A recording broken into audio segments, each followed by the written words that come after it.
If you're a woman over 50 in menopause, trying to figure out how to start strength training again without wrecking your recovery, or maybe you're concerned about getting injured, you are in the right place. In this video, I'm going to walk through the simplest way to start strength training after 50 so you can actually build those midlife muscles, protect your bones, and actually feel stronger in your everyday life, which is why I do this, so we can enjoy and appreciate our bodies and love our life. Hey there, I'm Cam Allen, and this channel is for women over 50 who are done guessing about fitness and menopause. Here we talk about strength training for women over 50, we talk about recovery, and how to build midlife muscle in a way that actually works for your body today. Not younger you, we're talking about menopause you. In the last video, we talked about why workouts actually feel harder in menopause and how your buffering system has changed in this side of life. Today, I'm going to show you exactly how to start strength training after 50 using something I call the Midlife Muscle Protocol. It is so simple and it works with the changes that are happening during menopause. It takes only about 60 minutes a week of strength training. And as soon as you start doing this, you're going to notice something interesting about your body that most women completely overlook. When women over 50 return to exercise, the biggest mistake I see is them trying to recreate the workouts they did when they were younger, which means usually more cardio, these really long workouts, and like pushing through and pushing harder and never miss a Monday. But guess what? Menopause rewards precision and intention versus punishing exercise. So instead of chasing exhaustion, the Midlife Muscle Protocol focuses on just 4 things. The first part has to be strength training. For most women over 50, strength training looks about 60 minutes a week. Those are the guidelines. So some weeks might be a little bit more, some weeks might be a little bit less. I teach you to listen to your body and how are you recovering? Are you sleeping? How's your hydration? Is your nutrition on point? That might look like 2 or 3 longer workouts for you to add up to the 60-ish minutes, or it might be shorter sessions. I personally love the short sessions like the 10-minute workouts, the menopause minis, because your brain can easily get on board with your body. It's really easy to say yes to a 10-minute workout. You can say, yeah, I got the time. I've got the energy to do that. And when you do a short workout, your brain chimes in, hey, that wasn't so bad. And then your body says, hey, I feel good. I actually have more energy. And when something starts to feel doable, you show up consistently. That consistency is what actually builds the muscle. So if this is helpful so far, be sure to hit subscribe and follow along because that's what we do here. Every week on this channel, we talk about strength training for women over 50. So you can build muscle, support your metabolism, and feel strong again. But strength training is only one part of the picture. So let's keep going to the second part of the Midlife Muscle Protocol, and it's rest. Rest within the workout and rest days between your workouts. Inside my programs, I teach something called BBHH, and that stands for B for breathless, B burn, H heavy, and the other H is heat. So when you finish a challenging set, you'll usually notice these things. You will notice that you're breathless and you need extra rest. You know, I love strength training as a cardio workout because your heart is a muscle. And if I lift heavy for me, I'm going to be breathless at the end of the set and I'm going to need a breath. You also may notice that your muscles are burning, which is the second B. Burn means that you're using a weight that is challenging your bones and your muscles to work harder. That's all that means. You may feel the muscle burn like when you're at the end of the set. The next one is H for heavy. Does it feel heavy? Or are you using the same weight you've used literally for years and you've never increased? So H is for heavy. And then the last H is for heat. That may feel like the temperature is rising in your body. It's a sign that you're working hard. Now, not all women in menopause sweat. I'm one of them that does, but you just may notice an increase in body temperature. You may not actually break a sweat. Those are the signals to look for to make sure you're using heavy for you weights. And that is a signal for your body that you need a little bit of rest. See, I love rest because rest helps you keep your best form and use the heaviest weight that's right for you today. That's how I teach it. That's exactly why I teach demo style workouts too. We all need a different amount of rest. Me personally, I need a different amount of rest day to day. Demo style workouts let you drop the comparison. And can we just drop the comparison? The minute you start chasing the woman on the screen, you hand away your authority.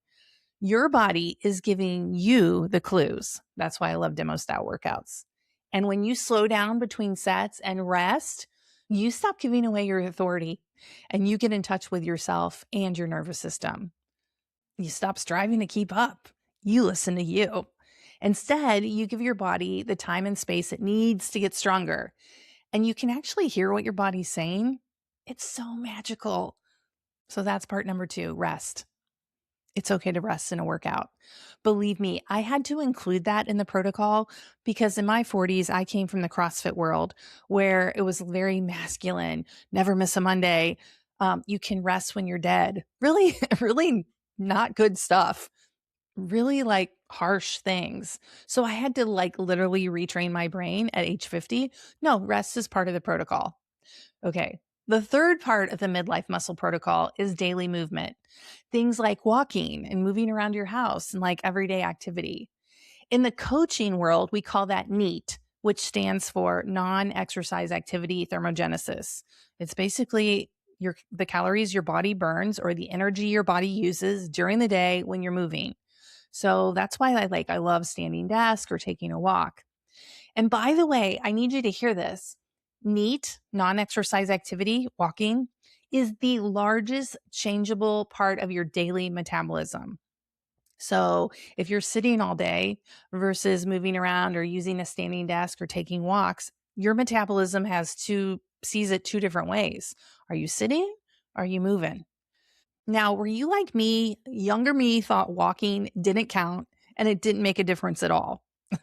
Isn't that funny when it's actually the largest part of your changeable metabolism? Really, all it means is you're moving your body throughout the day in a non stressful, non exercise kind of way. So I want you to test it for yourself.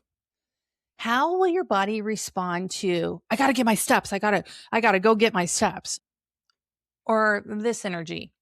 I think I'm going to go for a walk and let my dog sniff everything. I don't care how long it takes. See the difference? Your body's going to respond way differently to the dog sniff walk versus the stressful, I got to get my steps in.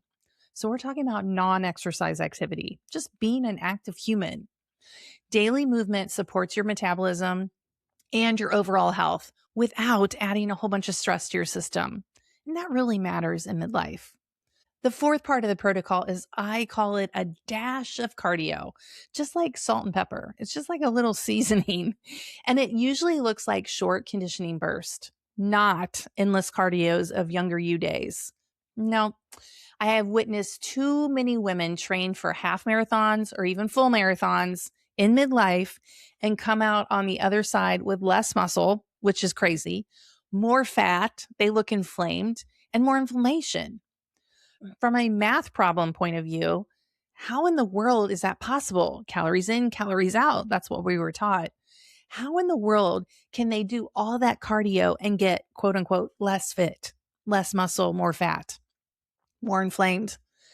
I intentionally add the cardio last because many women are coming into menopause having years of diet culture like under their belt, messaging like cardio is the way, eat less, exercise more. This is everything.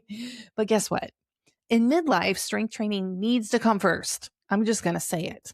And cardio needs to take a back seat. So we add cardio last in my world. In fact, if you really do lift heavy for you, like in step number 1, strength training, about 60 minutes a week, you're going to feel your heart rate go up. You're going to feel breathless, just like a cardio workout. Plus, guess what? Your heart is a muscle. So once strength training, that habit is dialed in, a little bit of cardio can go a long way. It can really complement your workouts. If you're looking for a structure with this kind of approach, the Menopause Minis is exactly how I teach it. They are short strength workouts designed specifically for this stage of life so we can build muscle without burning yourself out or getting injured. As you start strength training after 50, you're going to notice something really interesting. Your core becomes incredibly important. Now, your core just isn't your abs, it's all of the muscles from your shoulders all the way down to your hips that stabilize your spine when you move. In fact, when your core is stable, your arms and your legs move better. All of that stability allows the movements like squats and rows and deadlifts to help you feel stronger and more supported instead of awkward and like stressed on your back.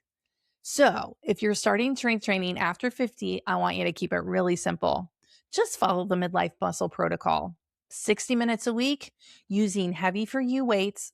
Of course, form always comes first. I teach that first. And then weight heavy for you that day is next.